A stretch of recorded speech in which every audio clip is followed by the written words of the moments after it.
Well, hello there, it's Beards and Bangers, and I completely missed out 2 halls in part 1. So we've now got a part 2. We're going to have a look in halls 5 and 8. We've got some Japanese stuff, got a bit more British stuff, Triumphs, Phantom Plus. We've also got some Fords, well, some fast Fords. So let's head on in and have a look at some more cars.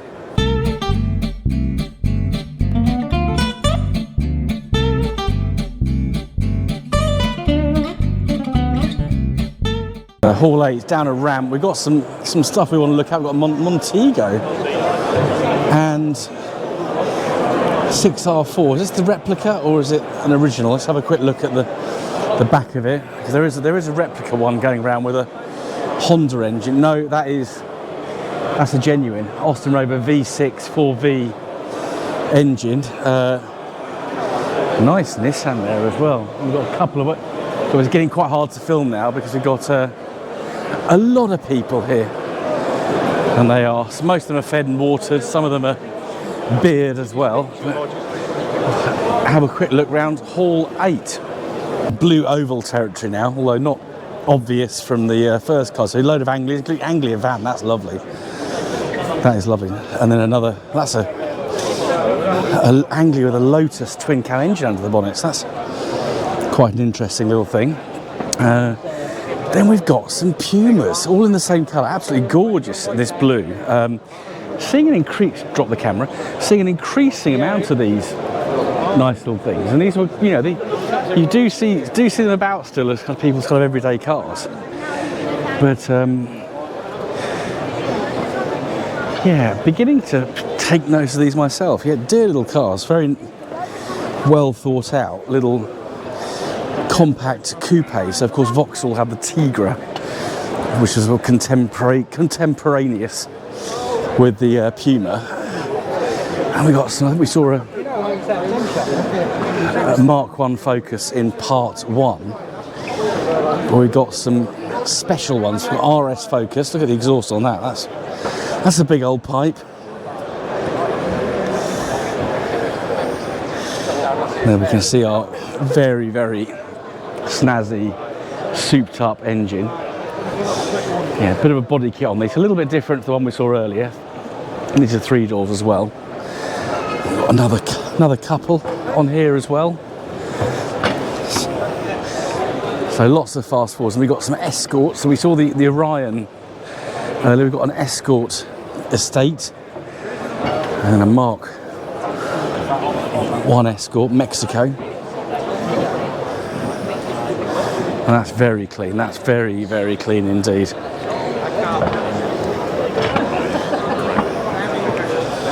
And this is definitely a special. We've got various editions here. We've got LED headlights. What was this originally? Just about make out the original. I think it's a Popular, isn't it? Or Anglia. But it's, yeah, been seriously modified.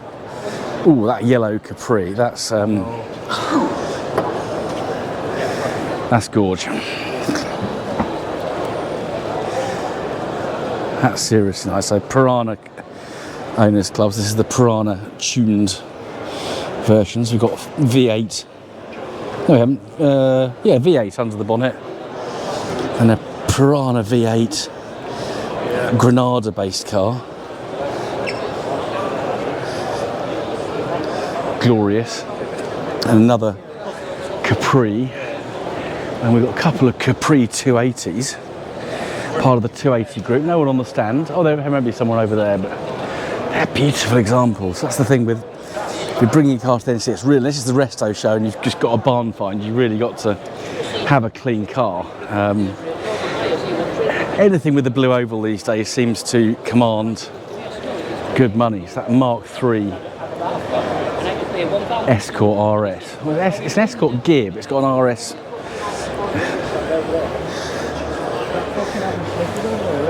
air freshener, which threw me there. But isn't that glorious? Well, those lovely beige leather, beige cloth seats, velour. Mark 1 Escort. That's gorgeous. Beautiful lines on those cars.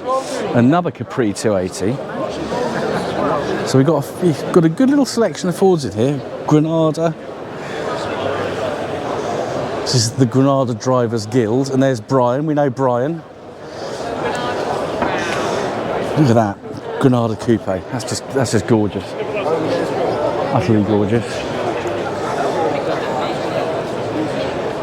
And then we've got some Sierra action.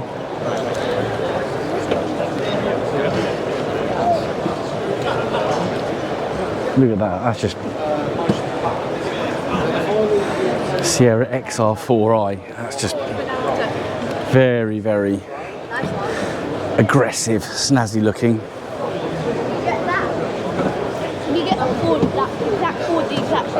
Yeah, that looks nice. Seriously nice. And we've got some XR3i's. Do wish I still had one of these. Particularly I wouldn't want a convertible one, but yeah, the hatchbacks are nice. Well, the white XR3i's are just lovely. There's one round here which is just like mine actually. Go have a look at it. Fiesta SR2, they're nice. Yeah, this is very similar to mine. So white with that red stripe down the side, XR3, there we are. That's lovely. Yeah, one I should have kept, but there's many cars I say that's about. We've got some more Fiestas.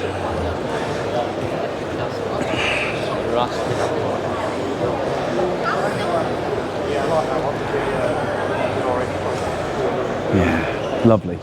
How big was mine? It's a bit more of a wander round.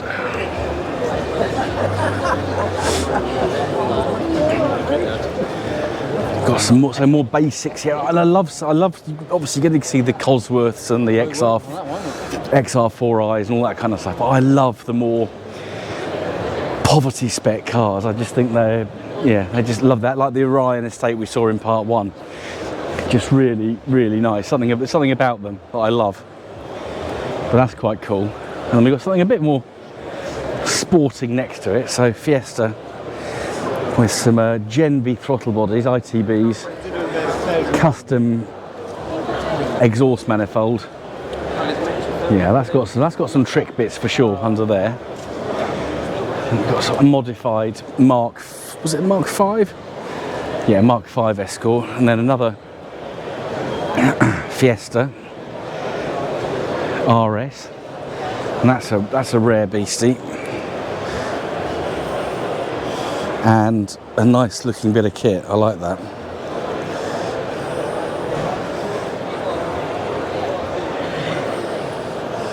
Yeah. So more Escorts and Foci over here. Foci, don't know. Same with Lotus, Loti. So RS, Escort Mark 3, I think. And then Focus Mark 1 RS. We got some more. These are all this is the RS Owners Club, so everything here is an RS. This will be a Mark 2 Escort with our more square rather than our dog bone front grille. And another in a delightful early 80s shade of beige, and then a very bright green Mark II Focus RS. Very, very good. So I'm going to get excited now because we've got, you know, I do like a probe. Cue the comments down below with that one. We've got 3, 4, 5 probes. Here they are. So obviously Mazda based car. Oh, this one in purple, that's just gorgeous.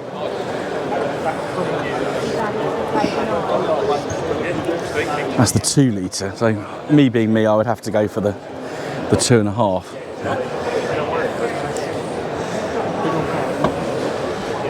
Yeah, I don't know how many of these are left, but I think they're nice looking cars. I will still have one at some point. And we've got more.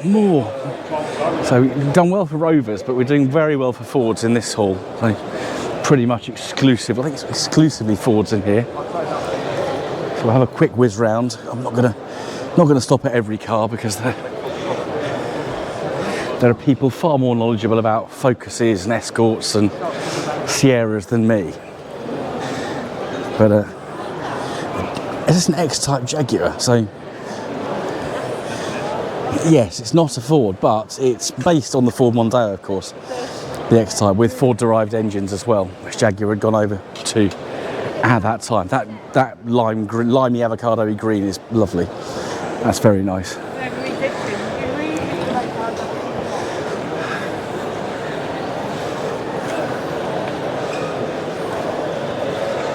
A couple of Ford Corsairs. I seriously love the front on those. That's just really nice looking things.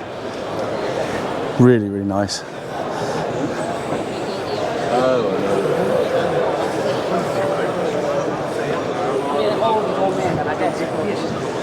Zodiac, I have to hold my camera. It's getting quite busy down here, but Zodiac and a Consul. Of course, the Consul became the Cortina.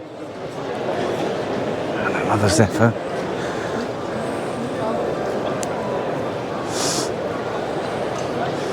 And of course, Ford vans.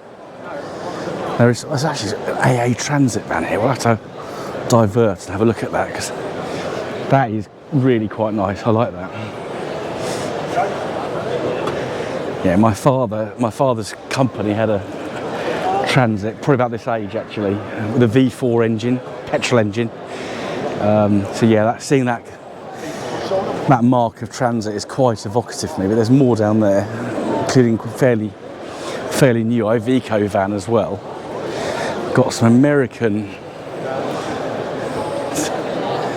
Ford V8s. So the early Ford V8 Club of America. They've got a little display on in the centre here. These are V8 Pilots. Yeah, chunky old things. Yeah, very, very robust looking cars. Pickup truck. One here. And we've got some Model A's as well. Look at that V8 Pilot. That's fantastic. Interestingly decorated van there. We've got some Model A Fords, look at those. Aren't they beautiful?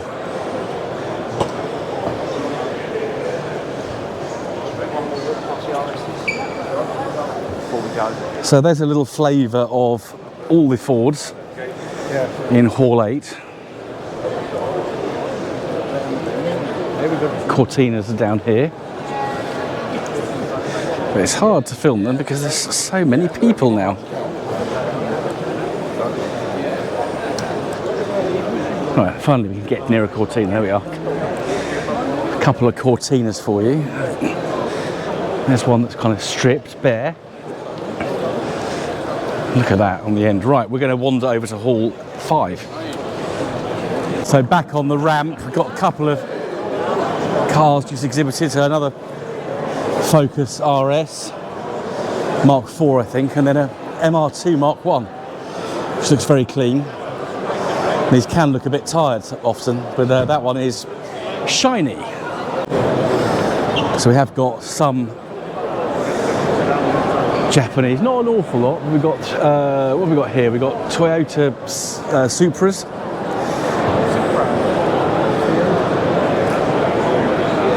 Oh yeah, that's the one I like. Mark IV with that lovely spaceshipy spoiler. Aren't they glorious looking things? We've got some GTRs. We've got the Datsun Nissan Z register, so a different kind of Z register over here.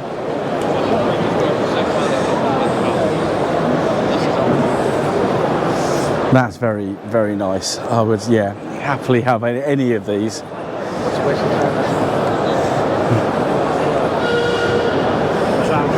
And some Datsuns. So of course, before the Nissans took over, they were Datsun Z. So this is a 260Z. Seriously good-looking thing. And really nice looking car. This one's obviously going to be going through some kind of restoration. You actually have a look under the engine of this, into the engine bay of this one, which is nice. So, yeah, big single cam straight six.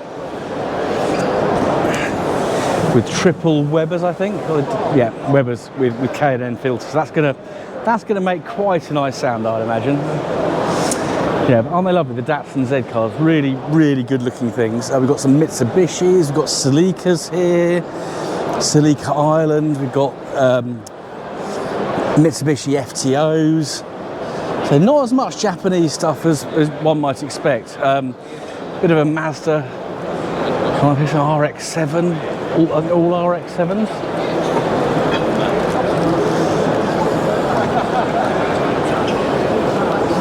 And then we're into more club stands. We've got the Canakin District Car Club.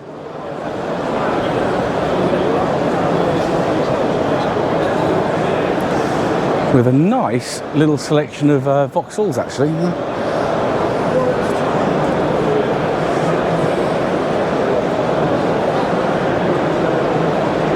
I was wondering where the Triumphs are. Here they are. So we've got some Quantums over here, which I don't know much about, so yeah, quick glance though, you wouldn't know what they are, but yeah, they're Quantum, so we'll have to do some research on those. We have got some Triumphs. We've got the historic Marathon Rally Group with 2 Triumph Dolomite Sprints, lovely looking things. And then we've got a Capri and a, what is this? Here's a Cortina, just disguised behind people and light bars and stuff like that. But yeah, this is a little hidden bit that I didn't know about. Ah, here we are. So we have got the Metro 6R4s. So this is actually where we started last year's Classic Motor Show video. So that yellow one is the one that I really like. But I'd happily take any of them. They're fantastic. We've got some Scoobies.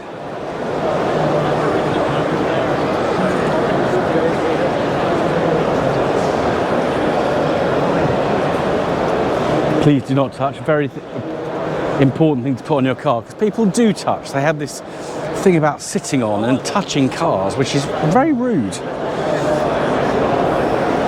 This is interesting. I want to home in on this. Opel. That's a very interesting little thing.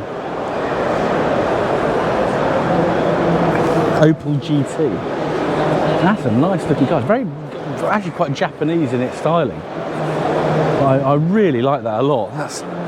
And I'm guessing it's a very rare car, because I don't think I've seen one of these before. And then we've got some more Vauxhalls, so this is nice. My mother worked for Vauxhalls, so I've always got a slight soft spot for them. So Calibra, a couple of Calibras. The other ones also married to NEC Classic. And we've got some sporting Leyland stuff and a mixture actually on this side. We've got more.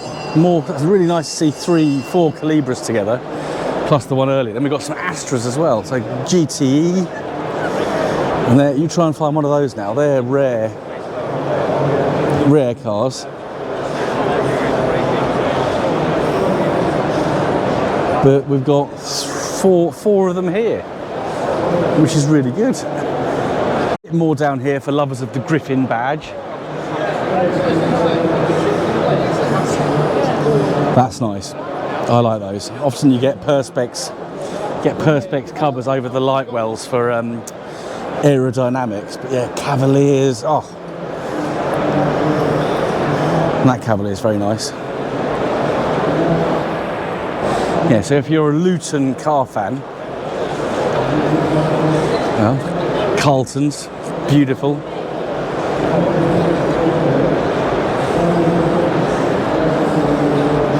But make sure there's a bit of a Vauxhall display here. Obviously there's a lot of Fords well represented, but we're doing very well for Rovers and MGs today. So there's certainly plenty of those to look at, which is good, which is very good. Particularly the 1990s, 2000 stuff as well. So that just shows those cars are becoming appreciated as classics.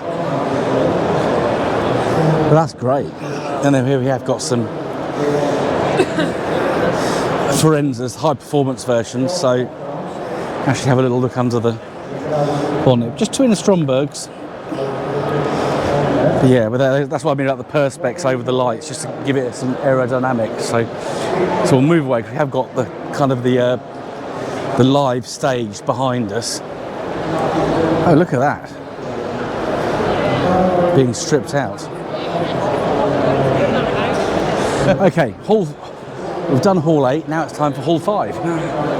Right, so I've come down here because the Triumphs are here.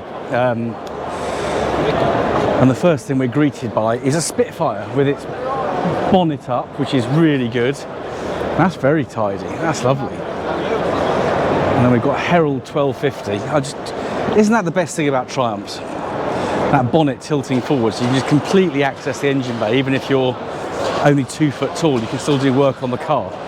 Aren't they glorious? Absolutely lovely. And then we've got another Spit, so a later one. That's a very late actually, on an X plate, so early 1980s.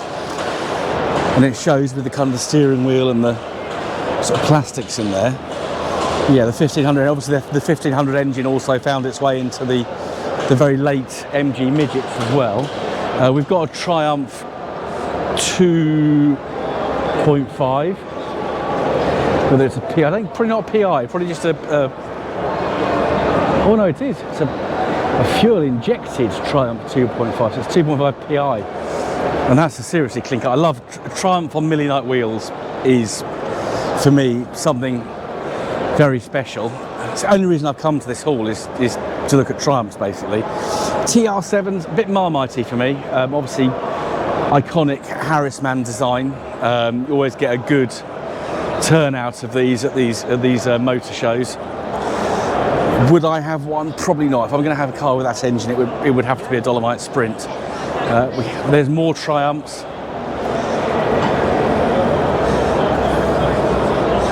So we're now into the Stags. And this one's got bonnet up, so that's good. We can have a look at, obviously not quite as easily accessible as its Herald and Vitesse and GT6 cousins, but there's our Triumph V8 engine with its twin Strombergs. Much maligned engine, but if they're looked after and sorted out, they're really good. That's very clean. And it's, yeah, they're quite common that people to put the Rover V8 engine into these, just because that's a bit more of a stronger unit. But it's best to leave cars original if you can. Left-hand drive one. Is that magenta? Damson, not magenta. And then another Spit. And another 2.5 PI over there.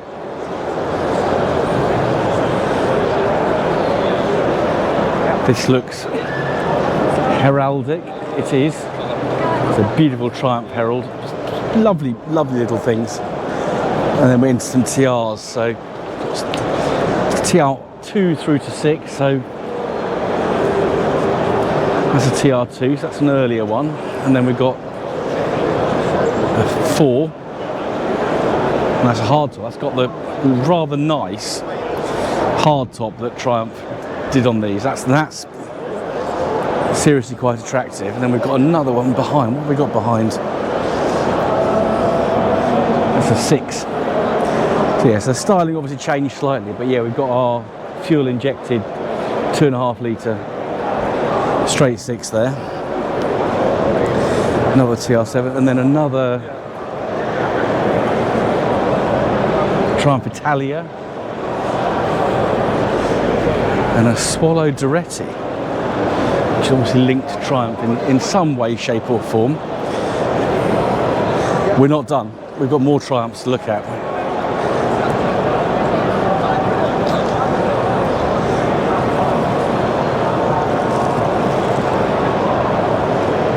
So we've got some Renowns.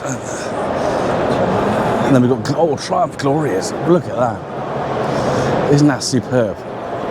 And of course they did an estate called the Estora, which is basically a conversion of the 2,500 into an estate. So there we are, there we have it. And there's our lovely little Triumph engine. Another 2000, this is 2000 Mark II. They're just a 4-cylinder engine in these. Another estate as well. There we have it.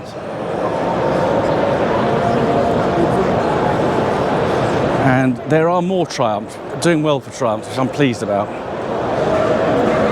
So we'll just have a little wander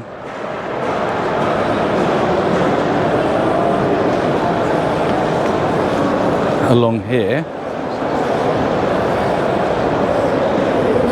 Oh, no, I thought we had, oh, we have got Triumphs. So Spitty and a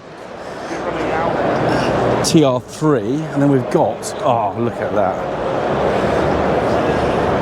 Another TR, that TR6 looks different to me. I think the wheels, the gunmetal grey wheels probably changed the appearance somewhat, but isn't that superb? And a little spit just on the end there. We've got some Morris. I won't go around all the Morris Minors because we know what they look like, but yeah, plenty of those here, which is good. And a lineup of lilac Morris Minors over there. But I'm going to just stroll down here briefly because we've got a lineup of Dolomites, and I still love these. When you've had a car and you liked it, you never stop liking that car. So 1850. Is this not automatic, this one? No, manual with overdrive. So 1850 go well. My father, I wasn't born in an 1850, but my father had an 1850 at the time I was born. Mimosa yellow, that's a Sprint as well, so we can see our slant 4 twin cam engines. It's one of the first 16 valve mass market engines to be produced. We've got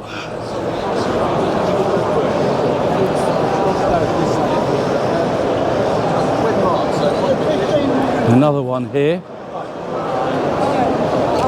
Right, and then we know this one because it's Simon Easton's Triumph Dolomite Dolly 1850 automatic.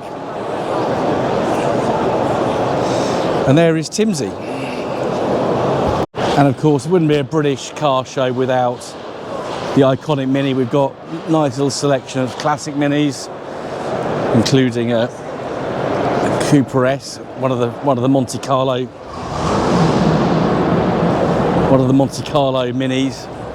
More over there. We've also got some of the modern Minis as well alongside them. 20 years ago, I don't think this would have happened. I don't think you'd have got the modern Mini clubs parking anywhere near, or sorry, you didn't get the classic Mini clubs wanting to park anywhere near the modern Minis. But of course, the oldest ones of these are now 24 years old, as I know, because I've got one. And you know, I think at 24, 25 years old, a car does become a classic.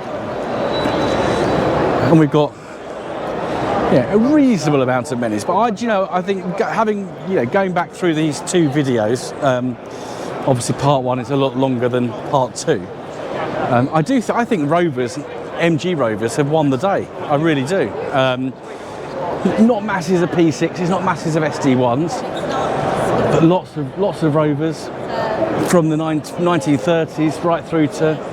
We had an MG Cyberster there today. We had an MG3, but we've got 2005 like Austin ZR. So I think we've done rather well for Rovers today. As Mr Lloyd accidentally walks into shot as I'm concluding this video. I see, Mr Brook, you are performing a non-shambolic non-shuffle. Indeed I am. So well done, sir. Thank you very much. This is Joseph Lloyd of the channel Lloyd Vehicle Consulting, which of course you all know. Sir, I've just completed part 20 of 22. 22 in the end, so... we haven't finished yet, got 2 more parts, sir. So check out, if you want comprehensive coverage of every single car here... they're very good for falling asleep to at night, sir. Not at all, not at all. See you later, sir. Yeah, well, thank you for watching these 2 parts of Beards and Bangers Does the Classic Motor Show NEC 2024. If you don't already do so, and you want to see what else I do on my channel, hit the subscribe button and bell notification. Give us a thumbs up. Don't forget to drop a comment down below and share with your friends. And I'll see you again very soon on the next episode of Beards and Bangers. Goodbye.